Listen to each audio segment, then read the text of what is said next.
Starting today's news, Kamaru Usman responds to Conor McGregor's recent comments. Recently, during a live stream Q&A on the sports betting website Duelbit, Conor McGregor had some harsh words to say about the former UFC welterweight champion Kamaru Usman. Just in case you've not seen it, here's what Conor had to say about Kamaru. Y'all gotta play again. Conor, thoughts on Usman. Who the fuck? I have no clue who Usman is. Who the fuck is that guy? I don't know who the fuck he is.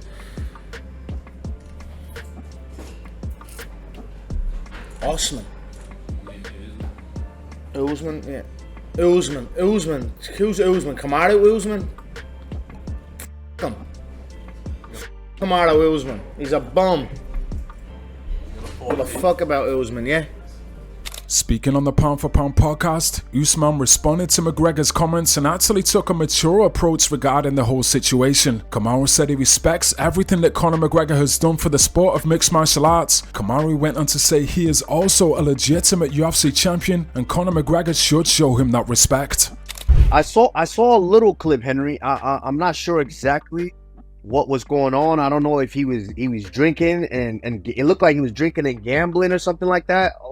And I had no idea what exactly was going on. All I heard was the clip of him saying, I guess fans were asking him questions, and he was going, who? Usman, Kamaru Usman, yeah, fuck him, yeah, he's a bum, something like that. That's all I heard. I don't know if it was an extended clip or whatever was going on, but honestly, I have to break it down here. Henry, it's more than just money. At what point does this become more than money? At what point does this become the integrity of the sport? Listen, at the end of the day, Conor is who Conor is. Conor has done some pretty fantastic things in this sport of mixed martial arts for the UFC. He has. But Conor, so have I. You were a champion, so was I. So at the end of the day, you can't go around saying that. Where I have a little issue is where you come around and you say, oh, he's a bum or he's this. You can't say that, Conor. You know, I didn't kick him while he was down. He's had run-ins with the laws. He's had back-to-back incidents and situations. But you never heard me sit there and kick the man while he was down.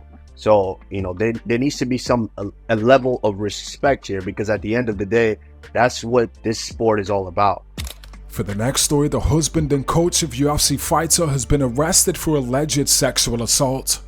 The husband of UFC bantamweight Hailey Cowan has been accused of sexual misconduct with a minor. Jacob Brennan was arrested on May 19th for alleged indecency with a minor with sexual contact, which is categorized as a second-degree felony. Per affidavit, an unidentified woman told criminal investigators that Brennan, 40, inappropriately touched her between 2013 and 2015. The woman, who was 13 at the time, according to the affidavit, claims the abuse happened at Brennan's gym in Waco and various different rooms throughout the gym almost every day. A McLennan County District Court representative confirmed to MMA Fighting that no charges have been filed at this time. Brennan was released on a $75,000 bond on Monday.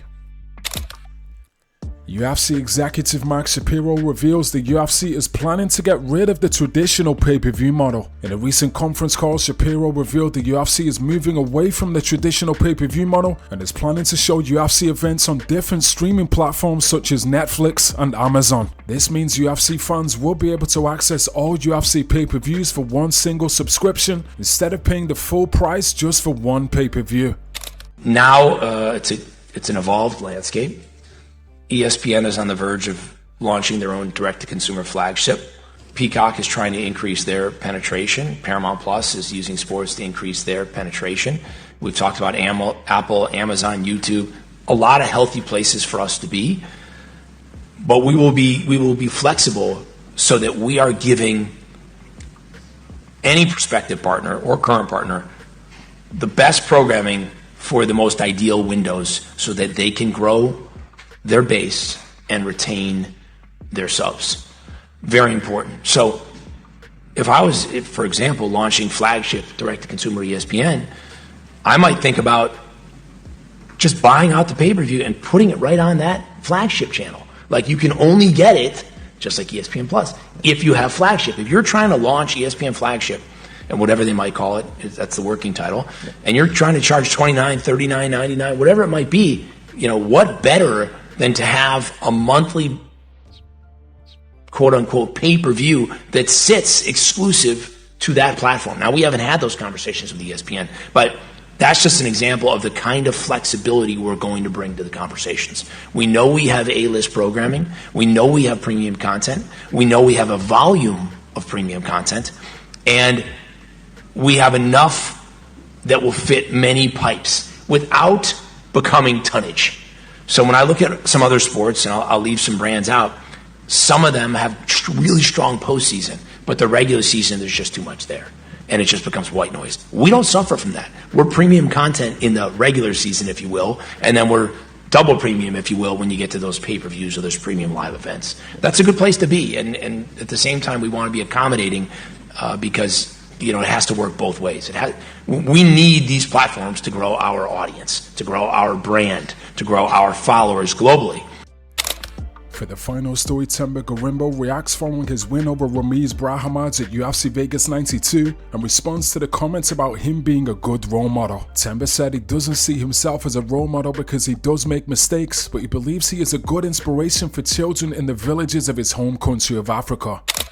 How important is it for you to be a role model? Is that a role that you love and relish for all the children that are coming up behind you? I'm not a role model. I don't like to claim that title because when you claim to be a role model, it means that you need to live a picture-perfect life. I make mistakes. I'm a very emotional guy, as you saw in the cage. I'm not a guy that is a role model. I'm just Themba Gorimbo. That's what I'm proud of, firstly. Make my mistakes when I sit at home, before sleeping or bed. I reflect and I don't make the same mistakes again. So I'm not a role model, but I want to be an inspiration, and I think I am, because coming into this fight, the challenges that happened this week and everything, and winning the way, I had to push through.